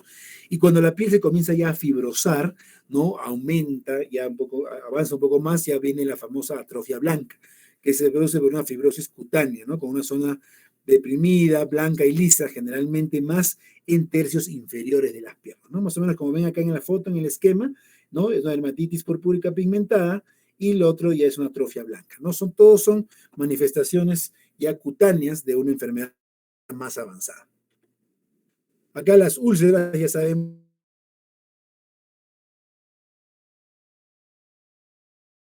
generalmente existe relación entre la severidad del reflujo distal y la ocurrencia de la úlcera, ¿no? O sea, a mayor severidad, insuficiencias ya moderadas, severas, hay mucho mayor probabilidad de que aparezcan úlceras varicosas. Y si no se trata, si no se hace nada, pues estas úlceras tranquilamente pueden extenderse mucho más. Y he tenido pacientes que tienen unas úlceras muy amplias y que perjudican mucho su calidad de vida. Igualmente se relaciona con trastornos microcirculatorios con inflamación y hipoxia local. Cuando uno tiene úlceras y el tratamiento, generalmente eso lo vamos a también ver sus compañeros, probablemente hay agentes tópicos, la elastocompresión es muy importante, drogas sistémicas en algunos casos, ejercicios igualmente, no, esto ya lo tocaremos en la próxima clase un poco más detallado. Entonces, tenemos acá paciente que tiene un cuadro de insuficiencia venosa, insuficiencia venolinfática. ¿Qué cosa nos va a presentar? Múltiples molestias, ¿no? Dolor, piernas pesadas, pesadez en piernas, edema, como vemos acá en la foto, la aparición de venas varicosas y cambios tróficos en piel, ¿no? Generalmente son la gran mayoría, el 99% de pacientes que acuden a la consulta con estas molestias, ¿no? Edema, ¿no? Dolor, pesadez, venas varicosas y úlceras y cambios tróficos en estadios más avanzados. Entonces, generalmente esto repercute en qué? En la calidad de vida de los pacientes, ¿no? Acá es un estudio que generalmente muestra cómo repercute en la calidad de vida y se ve que generalmente tiene una repercusión muy importante en la calidad de vida de los pacientes, ¿no? Lo vamos a avanzar un poco rápido, estamos un poquito con el tiempo. Y básicamente acá que el tratamiento médico, ¿no? Cuando no hay tratamiento quirúrgico, el tratamiento médico con flebotónicos mejora mucho notablemente la calidad de vida de los pacientes, ¿no? Y lo que presentaba el dolor, la pesadez, incluso se dice que disminuye la progresión de la enfermedad, ¿no? Por eso es muy importante generalmente comenzar el tratamiento de una vez desde que uno diagnostica en estadios iniciales, ¿ya? Eso es lo que más o menos, eso es lo que menciona este estudio y concluye que los flebotónicos o venotónicos tienen impacto positivo sobre la calidad de vida en pacientes con enfermedad venosa crónica, porque se ha visto que la insuficiencia venosa crónica afecta seriamente la calidad de vida de los pacientes, ¿no? Entonces, hay que tratar, ¿no? Hay que siempre hacer tratamiento para poder evitar, pues, la molestia y las complicaciones en este tipo de pacientes. Ok, ¿qué exámenes complementarios realizamos? Ya les dije, Bueno, les voy a decir, creo que ahora recién, el gol estándar en enfermedad venosa es el ecodoppler, ¿no? Es el método más simple, más inocuo y menos agresivo, que es actualmente constituye el gol estándar, ¿no? El ecodoppler venoso, ¿no? Y sobre todo ahora complementado con un mapeo venoso. Detecta reflujo venoso a todo nivel, refleja fenómenos trombóticos, trombosis, ¿no? Acá el mapeo venoso se debe hacer siempre antes de la cirugía o la escleroterapia para poder ver qué venas están alteradas, qué venas están enfermas y poder tratarlas. Es importantísimo. Yo siempre a todo paciente, la gran mayoría con esto, le pido un ecodoppler venoso con mapeo venoso, ¿no? La flebografía es un examen que ya no se usa. Ahorita es un examen que ya está, se podría decir, en la historia de la medicina, ¿no? Porque es un examen muy bueno, o sea, diagnostica muy bien la trombosis y el reflujo también igualmente, pero el problema está que es muy invasivo. Es muy invasivo, es fastidioso, usa contraste, ¿no? Y si tenemos un examen como el ecodoppler, ¿no? Que es mucho más sensible y que es inocuo totalmente, definitivamente la superioridad pues ya está indicada, ¿no? Entonces la flebografía se usa en casos muy, muy, muy especiales donde no se puede hacer el ecodoppler. Yo creo que desde que estoy acá, en los 12 años que tengo acá, 2 veces he indicado pacientes de flebografía que no se podía hacer el ecodoppler porque tenía mucho edema, me parece, ¿no? Y no se podía hacer un adecuado estudio, hemos hecho flebografía, pero como le digo, es rarísimo, ya prácticamente ya está en desuso, ¿ok? Muy bien. Entonces, viendo todo esto, la parte clínica, diagnóstica, y vamos a ver ahora el tratamiento, ¿ya? Entonces, el tratamiento generalmente es importante de la enfermedad venosa crónica y es importante, esencial a cualquier edad. Y se debe recomendar, como menciona acá, desde estadios tempranos de la enfermedad, ¿no? Para evitar justamente la progresión. El tratamiento puede ser etiológico o sintomático. Generalmente etiológico, y acá, por ejemplo, hay un cuadro, ¿no? Que cruza tratamiento etiológico sintomático y estadios iniciales clínicos hasta estadios más avanzados, ¿no? Entonces, cuando tenemos estadios iniciales como C0, C1, ¿no? El tratamiento etiológico se enfoca a lo que es cambios en estilo de vida. Bajar de peso, hacer más ejercicio, mejor alimentación, ¿no? Básicamente es lo que tenemos que influir. Y cuando ya hay, a partir de C2 de varices hasta adelante, cuando ya hay una causa anatómica, como por ejemplo insuficiencia de safenas detectado por el ecodoppler, ya tenemos que hacer la corrección hemodinámica. Por eso acá viene lo que es la cirugía, tratamiento endovenoso, endovascular con la radiofrecuencia o el láser y la escleroterapia, ¿no? Generalmente todo eso tenemos que hacer el tratamiento, se podría decir, etiológico. Y tratamiento sintomático, ¿no? Siempre también nos ayuda mucho. Cuando comienzan ya estadios iniciales como un C1, ¿no? Se usan flebotónicos o venotónicos y a veces compresión. Y a partir de C2 para arriba sí tiene que ver con presión. Y hay un tema que sus compañeros van a exponer el día de mañana, que es la elastocompresión, que acá interviene, ¿no? Es importantísimo y es pilar fundamental en el tratamiento sintomático y también luego, no etiológico, pero como complemento de muchas alternativas, por ejemplo, quirúrgicas, ¿no? La compresión, inicialmente por vendas elásticas y luego por las medias elásticas de compresión, es importantísimo. Un tratamiento igualmente sintomático de segunda línea, vemos acá la compresión que vemos acá y los flebotónicos, ¿ya? Como terapia coadyuvante para poder disminuir síntomas y mejorar calidad de vida, ¿ya? Entonces, en lo que serían medidas higiénico-dietéticas, ¿qué tenemos que recomendar o evitar? Generalmente evitar zapatos o muy chatos o tacos muy altos. Y también ropa ajustada, sobre todo en las mujeres. Generalmente yo recomiendo tacos intermedios, taco 3, taco 5, ya es la indicación para poder evitar tener un empeoramiento de los síntomas. Igual estar en posición de pie por mucho tiempo, tenemos que evitar baños de sol o todo lo que conlleve calor, ya les he mencionado, ¿no? Una alimentación balanceada, bajar de peso. Si uno está en sobrepeso o obeso, bajar de peso. Y si está en un peso adecuado, evitar subir. Elevar las piernas, una elevación de piernas, sobre todo cuando uno descansa, ¿no? Con una elevación uniforme, dada por una elevación de toda la cama donde uno descansa, para mejorar retorno venoso durante las noches. Y practicar actividad física, ¿no? Acá, por ejemplo, bicicleta, natación, gimnasio, aeróbicos, todo lo que llegue a actividad física es muy recomendable de hacer en este tipo de pacientes. Muy bien. Y acá viene la cuestión de tratamiento. Vemos tratamiento médico, como por ejemplo tratamiento farmacológico con drogas.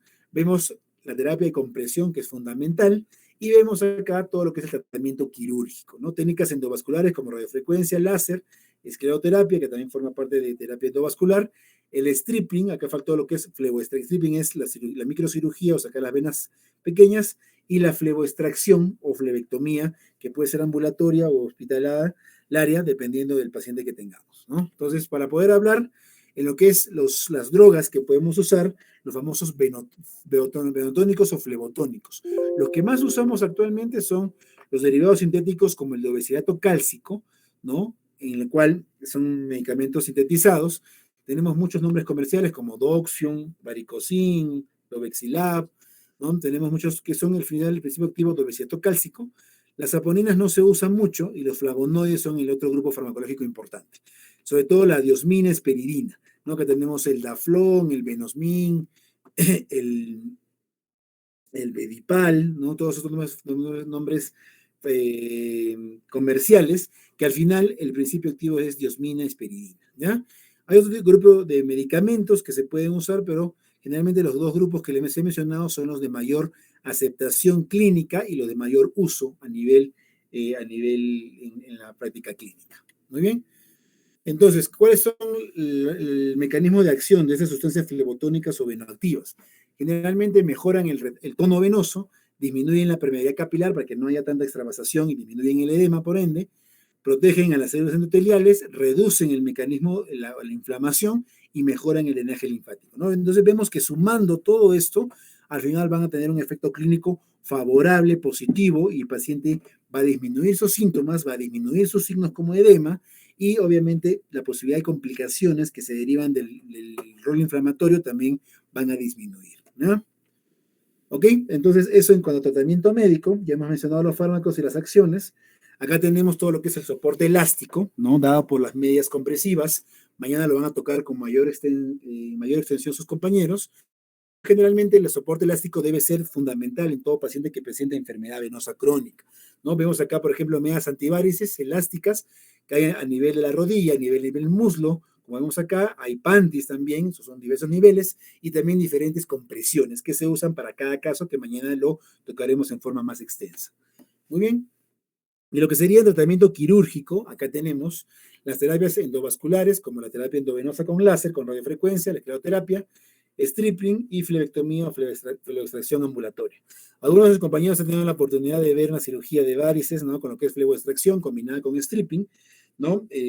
Justamente la semana pasada pudieron ver. Y acá son las técnicas endovasculares, que generalmente se usan más, bueno, creo que no tienen ustedes oportunidad, pero les comento cómo es.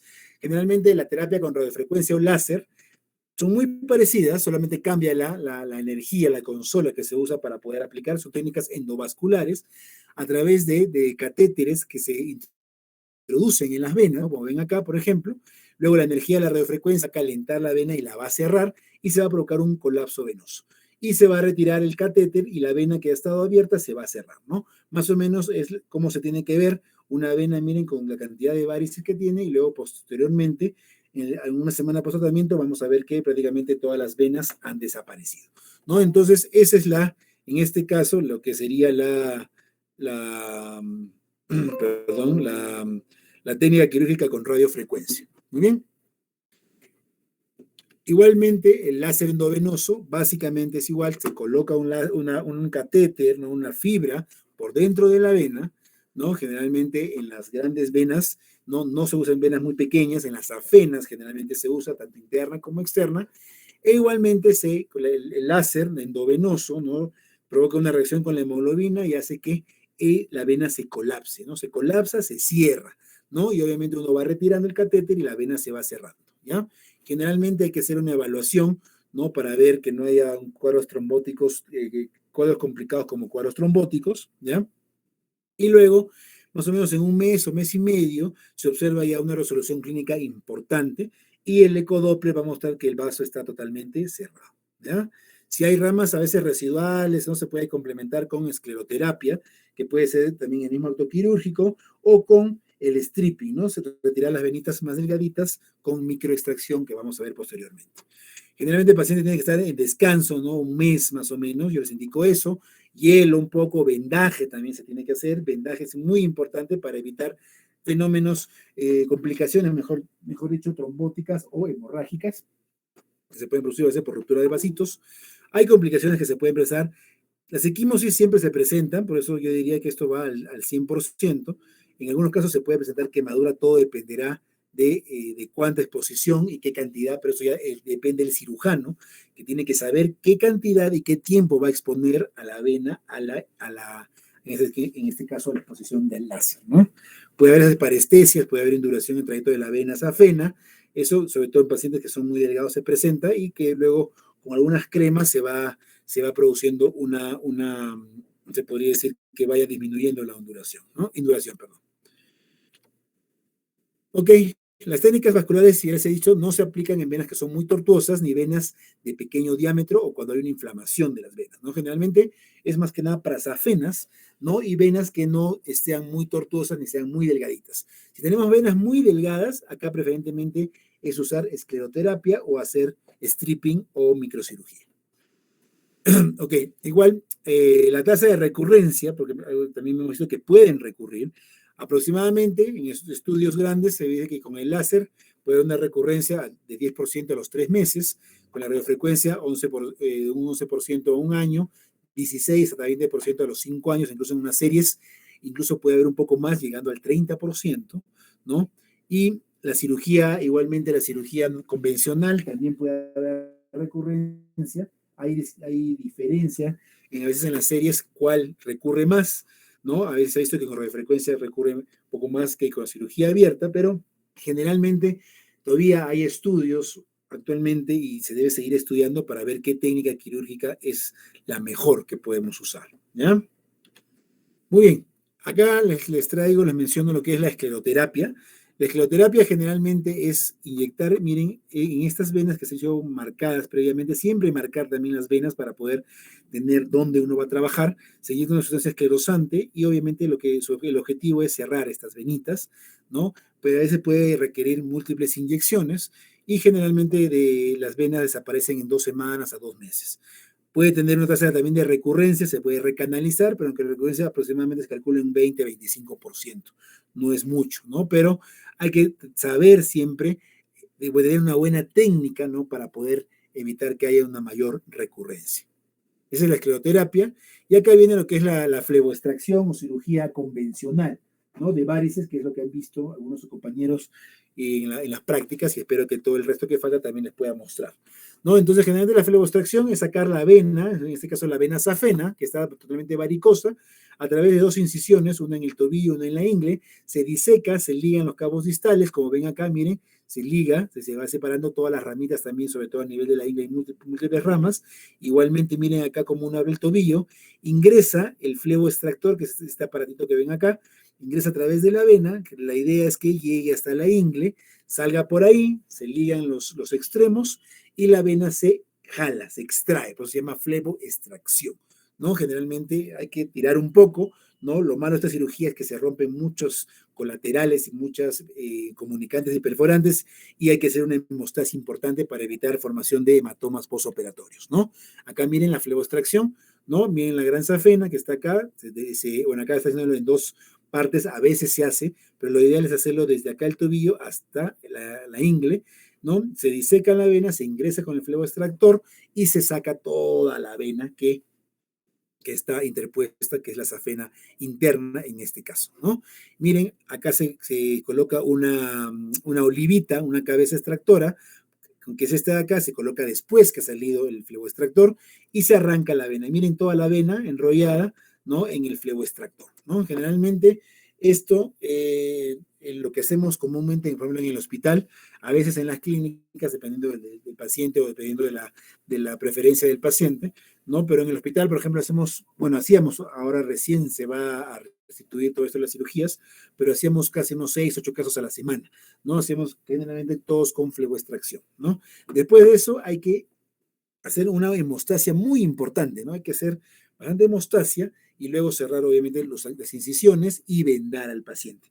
Después de la cirugía, sea con láser, radiofrecuencia o convencional, tenemos que vendar al paciente para evitar siempre cuadros hemorrágicos. Sobre todo acá es muy fundamental en la fleboextracción, ¿no? Donde se produce más cantidad de sangrado. ¿Ok? La microextracción, ¿no? O microcirugía o stripping, generalmente son para remover venitas pequeñitas, ¿no? A través de microincisiones. Generalmente se hace una incisión muy pequeña con una hoja de bisturí muy delgadita. Se inserta este aparato, un ganchito, ¿no? De metal, ¿no? Que es un crochet para tejer, y uno saca la venita, ¿no? Miren cómo saca uno la vena, ¿no? Después la corta y saca una vena por un lado y una vena con una otra con una pinza Kelly, una pinza hemostática, ¿no? Esa es la microcirugía o stripping o flebectomía, se podría decir, ¿no? Que muchas veces puede ser ambulatoria, ¿ok? Muy bien. Entonces, hay que ver en cuanto a lo que es el diagnóstico de la enfermedad venosa crónica, siempre tienen importancia los factores de riesgo, ¿no? En el desarrollo y evolución, y acá tenemos que apuntar, ya he dicho, factores de riesgo como sobrepeso, exposición al calor, tenemos que educar al paciente para poder evitarlo, ¿ya? Las principales síntomas que presentamos, que se presenta el paciente, mejor ya son el dolor en las piernas pesadas, que son los principales problemas discapacitantes para el paciente y causan dificultad para trabajar y obviamente disminución de calidad de vida. El edema es el signo objetivo con el que el médico evalúa generalmente la efectividad del tratamiento y sobre todo de los flebotónicos. Y el ecodoppler, ultrasonografía, sabemos que es el método, el gold estándar para evaluar toda la enfermedad venosa crónica. El tratamiento médico sabemos que es efectivo en aliviar síntomas, en disminuir el edema, ¿no? Y preservar obviamente el tono venoso y capital venoso, ¿no? Entonces, a esto apunta, pacientes que no son tributarios de cirugía, debemos dar un tratamiento médico. Generalmente los que tienen insuficiencias venosas profundas, aisladas, el tratamiento va más al tratamiento médico. El tratamiento quirúrgico se usa cuando tenemos más compromiso del sistema venoso superficial. Los flebotónicos también son útiles en la mejoría de la calidad de vida, por eso se tienen que prescribir desde estadios tempranos de enfermedad venosa crónica y cualquier sea el estadio de evolución de enfermedad venosa crónica. Se debe dar aproximadamente por 3 a 6 meses o incluso más tiempo cuando ya tenemos problemas tróficos en la piel. Y generalmente se tienen que combinar, como ya les mencioné, flebotónicos, combinar con soporte elástico, ¿no? O sea, dar tratamiento médico flebotónico, soporte elástico. Después de la cirugía también. Siempre yo por lo menos indico a mi paciente después de cirugía tiene que usar medias de soporte elástico, ¿no? Y en algunos casos flebotónicos, sobre todo cuando tienen pacientes sin insuficiencia venosa superficial y profunda a la vez, ¿ya? Generalmente la eficacia de las drogas se determina por el alivio de los síntomas. Paciente, generalmente yo indico un flebotónico y en 2 o 3 meses le digo que vuelva para un control y el paciente la gran mayoría de veces me dice, doctor, sí, estoy mejor, yo no tengo tanto dolor, tanta pesadez, tanto ardor, ¿no? Porque el ardor, el escozor, que son síntomas irritativos, también mejora con el uso de los medicamentos flebotónicos en este caso. Y el paciente generalmente está bastante tranquilo. Muy bien.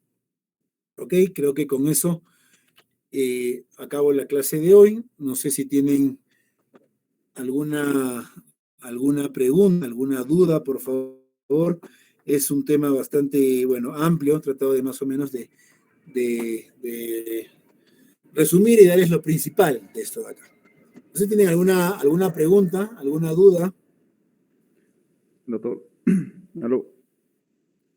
Hola, Iván, sí, dime. Sí, una consultita. En lo que usted hizo referencia a la escleroterapia, ¿se usa alguna sustancia en particular o cómo lo hace? Claro, se usan, la sustancia que usamos nosotros se llama polidocanol. Polidocanol al 0.5 al 1%, ¿no? Generalmente. Se prefiere usar 0.5% en personas que son de piel más clara y 1% en personas que tienen piel más oscura porque a veces se forma un cordoncito negrito, ¿no? Es la sustancia que se usa para hacer, es un agente esclerosante.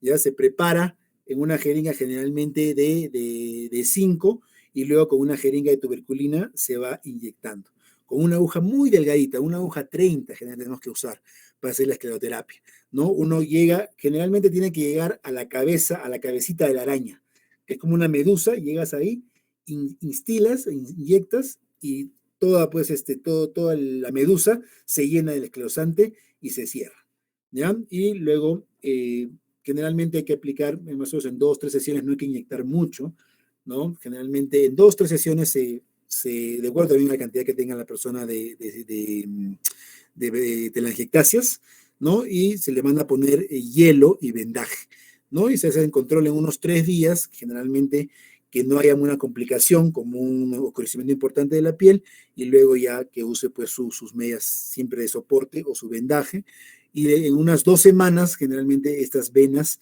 desaparecen, ¿no? Y deben ya volver a su color normal. Entonces la sustancia que usamos se llama el polidocanol. ¿Ok? Ok, gracias, doctor. ¿Alguna? Ajá, ok. Doctor, ¿Alguna? buenas tardes. Hola, Una Ana. consulta. Sí. Doctor, en cuanto a la enfermedad venosa crónica, ¿cuánto tiempo generalmente pasa desde estadios iniciales hasta tardíos? Mira, es variable de persona a persona, ¿no? Hay personas que tienen mayor predisposición, ¿no? Hemos visto que hay predisposición genética, que tienen mucho mayor, porque por ejemplo yo he operado pacientes, les opero de varices y a los 2, 3 años otra vez vuelven, ¿no? Igual, entonces son pacientes que tienen más predisposición. Eso también influye en la progresión de la enfermedad. Y también los estilos de vida, ¿no? O sea, los que no se cuidan, obviamente los que no se cuidan en el peso, en la alimentación, que no hacen ejercicio, que no hacen caso a las medidas que hay, generalmente la progresión es más rápida, ¿no? Lo que se dice aproximadamente que esto de acá generalmente la progresión se da en años, ¿no?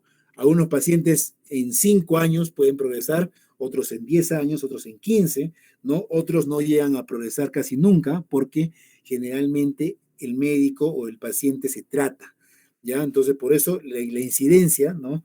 De cuando uno tiene estadios iniciales de una enfermedad venosa crónica, hay que tratar ya, ¿no? O sea, por lo menos el uso de soporte elástico, medias elásticas, para evitar la progresión. Si uno usa, ¿no? Por eso, si uno usa una medida, ¿no? O sea, medias elásticas, un flebotónico o algo, en etapas iniciales, retarda la progresión e incluso el paciente nunca puede presentar estadios más avanzados. Pero si no hace nada, uno no hace nada, esto simplemente va a llegar en el transcurso de los años. Como te digo, no hay un tiempo exacto porque todo depende del paciente que tenga y de los estilos de vida que va teniendo, ¿no? Entonces, algunos progresan muy rápido, otros pues prácticamente la progresión es muy, muy, muy lenta, ¿no? Entonces, no hay un tiempo exacto, todo depende del tipo de paciente y de las medidas que el paciente adopta para su enfermedad. ¿Ok? Doctor, Doctor, ¿se una puede consulta. desarrollar? Perdón, perdón. Disculpe. A ver, un ratito, Eh, Ana misma, a ver. Doctor, ¿se puede desarrollar también una enfermedad venosa crónica secundaria al consumo de fármacos de forma crónica, digamos, vasodilatadores? Mira, generalmente los vasodilatadores ya actúan más en los vasos que tienen capa más gruesa. Entonces estamos hablando de las arterias, ¿no? Generalmente podríamos tener, pero es muy, muy, muy, muy raro, muy infrecuente, ¿no? Por ejemplo, en pacientes hipertensos que usan a veces algún tipo de vasodilatador o incluso antagonistas de calcio y todo, no se ha visto, o por lo menos no hay estudios que avalen, ¿no? La enfermedad venosa secundaria a fármacos vasodilatadores en sí, ¿no? Más que nada vienen por mecanismos locales propios de la vena, ¿no? O sea, por pacientes que ya tienen cierto grado de insuficiencia venosa o de enfermedad venosa de tipo hereditaria, o sobre todo la enfermedad venosa secundaria se da por cuadros trombóticos. La trombosis generalmente desencadena una enfermedad venosa secundaria. Pero por fármacos, de verdad, o sea, no hay, o sea, por lo menos no tengo información de estudios que avalen esto y tampoco no he tenido la oportunidad casi de ver pacientes que solamente que es difícil también a veces determinar, ¿no? Porque a veces los pacientes vienen con múltiples cosas, ¿no? Pacientes que tienen, por ejemplo, una hipertensión y aparte desarrollaron una trombosis por algún motivo y encima ves que es un paciente gordito con un trastorno ya metabólico, entonces es muy difícil determinar si es solamente por el fármaco, pero generalmente no he tenido oportunidad de ver una enfermedad secundaria a consumo de vasodilatadores, ¿no? Más que nada actúan en los vasos arteriales, no tienen mucha acción sobre los vasos venosos. ¿Ok? Catherine, ¿qué cosa me querías preguntar? Sí, doctor, una consulta. En el uso de las medias de contención o las medias Ujú. elásticas en un estadio inicial, ¿por cuánto tiempo es que lo tienen que utilizar al día o es que tiene que estar desde que se levanta hasta Pre- que se va a dormir? preferentemente es usarlo permanente, ¿no? Permanente, yo les recomiendo desde que se levanta hasta que se acuesta. Solo se sacan para dormir, porque en la noche, aparte que es un poquito incómodo, tampoco no tiene mucha acción, ¿no? Porque cuando uno se echa, el retorno venoso mejora, ¿no? Por gravedad. Entonces ya no es necesario usar la media de compresión, pero sí todo el día, desde que se levanta hasta que se acuesta.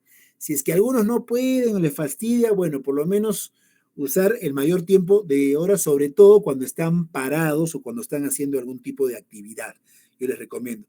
A veces los que vienen de climas tropicales me dicen, no, todo mucho calor, que no puedo usar la media. Entonces le digo, bueno, por lo menos úsela, o sea, si va a estar descansando, si en su casa, ya sáquese la media, ¿no? Y bueno, eleve las piernas o algo, ¿no? Pero si va a trabajar o va a estar parado mucho tiempo, así sea el calor fastidioso, trate de usar la media, ¿no? La recomendación es la mayor parte del día y si es posible, como ya les dije, durante todo el día útil que tenga la persona, desde que se levanta hasta que se acuesta.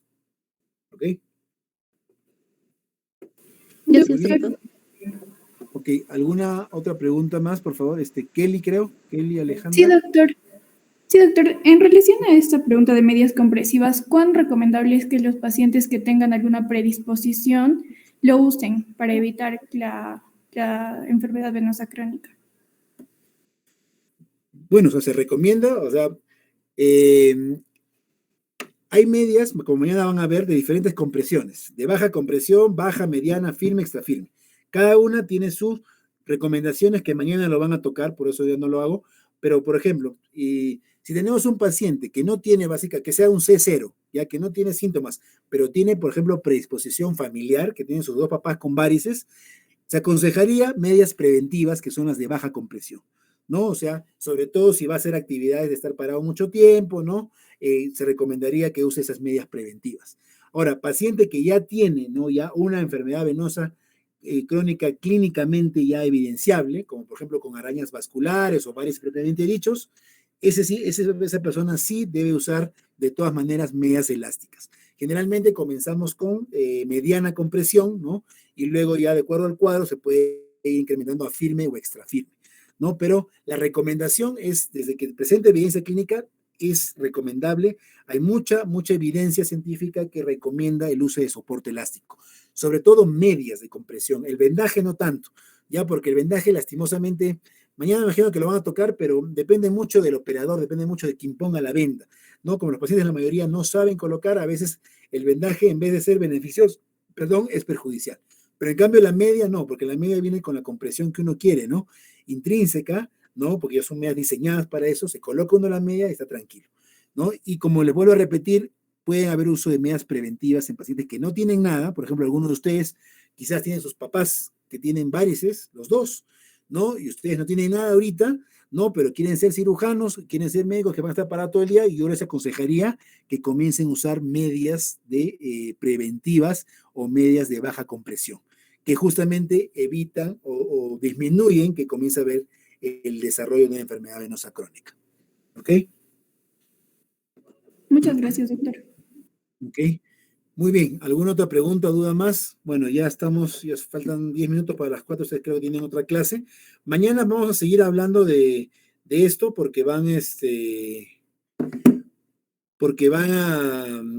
sus compañeras que van a exponer el tema de trombosis venosa profunda, elastocompresión, ¿no? Que es justamente lo que estamos hablando ahora, y bueno, lo que es este síndrome pélvico asociado a patología venosa, ¿no? Pero entonces vamos a complementar, ¿no? O sea, como que con otros temas que mañana, si tienen alguna otra pregunta, algo, igual lo vamos a tratar de aclarar, ¿ya? Muy bien, entonces si no hay alguna otra pregunta, ¿no? Y ya concluimos la clase de hoy y ya nos encontramos mañana, por favor, temprano.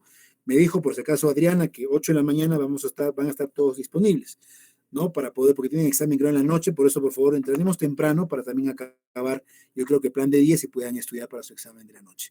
¿Ya? Muy bien, o sea, gracias por su atención. Nos encontramos mañana. Tengan buenas tardes.